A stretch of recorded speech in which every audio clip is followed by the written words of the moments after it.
Our project is titled Xenophobia Through the Lens of Hate Crimes and COVID-19. My name is Ellington Smith. I'm Judeanne Fletcher. And I am Fabiola Morales. So to start with, I thought we'd give you some background. Xenophobia is the dislike of or prejudice against people of different countries. This is regardless of race or skin color. Racism is prejudice or discrimination against people on the sole basis of their race and ethnicity. And a hate crime is a crime motivated by hostility towards a group because of their social identities, such as race, gender, religion, sexuality, any of that. And instead of just focusing on broader backgrounds of xenophobia, we decided to look into the historical examples of xenophobia against topical groups. For example, after World War II, surveys were done in Germany about anti-Semitism and xenophobia. The surveys in the mid to late 1980s found that West Germans were more anti-Semitic but less xenophobic than the East Germans. And while anti-Semitism in Germany was on a general decline in the 1950s, following the close of World War II, xenophobia was on a general incline. Additionally, following the July 7th attacks in the UK and the September 11th attacks in the US, it was found that there was a general 25 to 30% increase in hate crimes against Asian and Arab people in the months directly following the attacks. The rates also remained higher than before for the months after that initial period. It's clear that xenophobia and hate crimes are directly linked to large traumatizing events.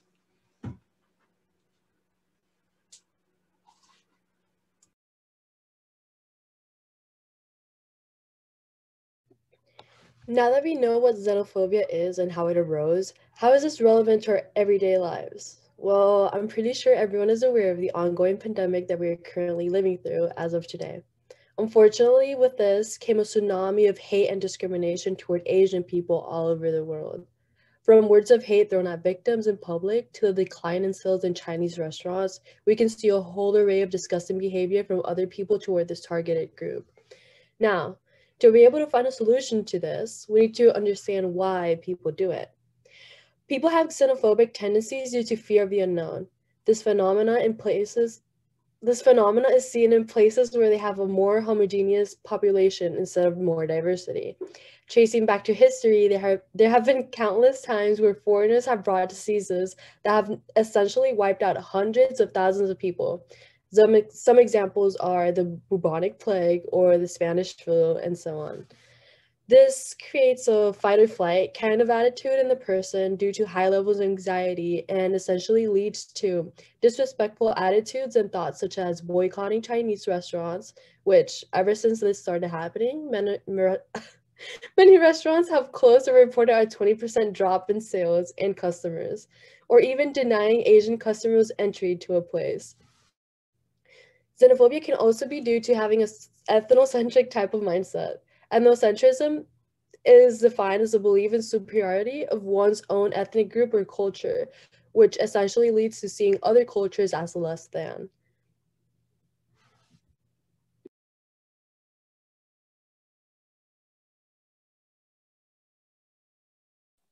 So I have a couple examples from around the world of incidents where xenophobia has led to the unfair treatment of so-called foreigners.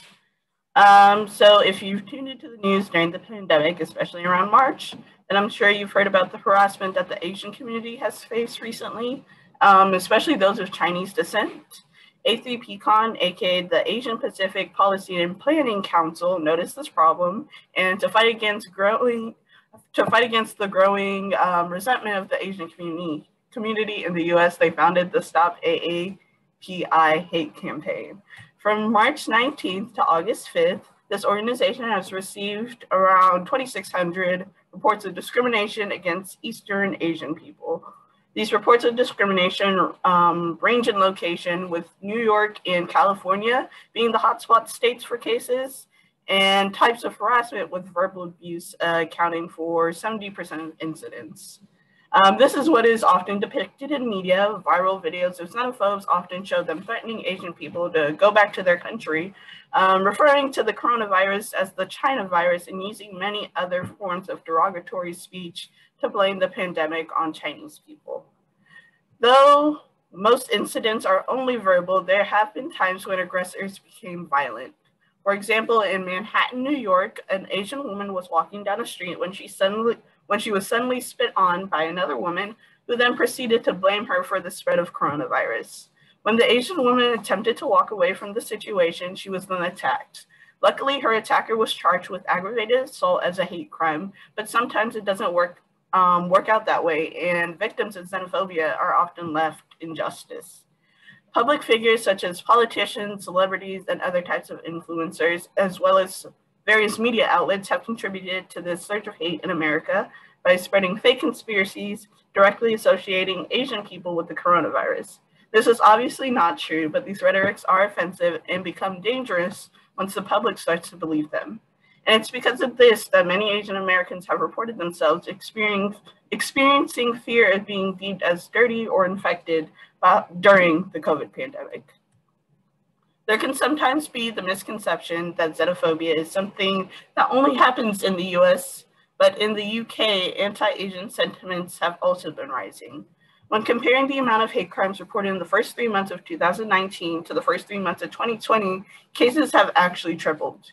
In 2019, a total of 375 hate crimes were reported against Chinese, Eastern, and Southeastern Asian people, while by the end of March, 267 cases were already recorded. This trend has also been observed in hate speech and online bullying against the Asian community, especially on the Twitter platform. Now in Britain, there have been organizations founded to fight against xenophobia, such as the COVID Anti-Racism Group, who are currently working with their parliament to get policies in place that protect marginalized groups affected by xenophobia. And it also helps that their Prime Minister, Boris Johnson, publicly denounced anti-Chinese xenophobia this past March at a press conference.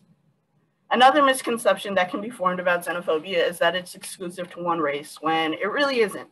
In fact, xenophobia doesn't have to be based off of race at all, even though it oftentimes is.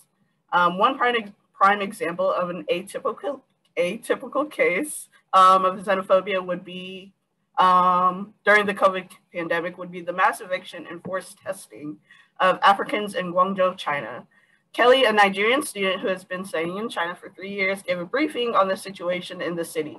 She states, "A few days ago, we were told that Africans living in Guangzhou would have to take a COVID-19 test. But why just Africans? People are being kicked out of their homes. Some are even being chased out the supermarkets when they go get groceries. We are being treated like we are the virus." Due to an online rumor that the Yatai neighborhood had gone under lockdown due to a large outbreak of new COVID cases in the African community, Africans were evicted from their houses by landlords who were concerned or received concerns from fellow tenants that their African residents would spread the virus.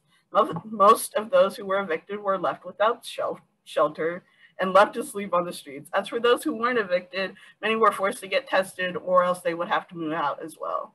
Even after the rumor was discredited by public officials, Africans in Guangzhou continue to be publicly shunned by the city's residents.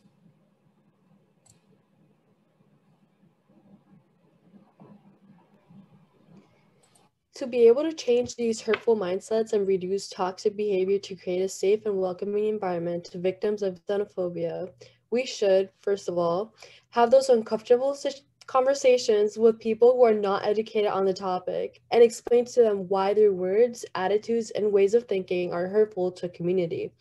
This would include denouncing and calling out people on their xenophobic comments, actions, and so forth, and defending the victims while at it. We should also promote diversity and inclusion, especially in more homogeneous areas. This should be done from a young age. Having kids exposed to this will result in a more open-minded and accepting mindset when they are older. We should also remove the stigma around COVID-19 and promote this in a way that everyone understands that solely because this virus is from a certain place, it doesn't mean that it only affects one race, and it much less means that these people from that certain place should be targeted.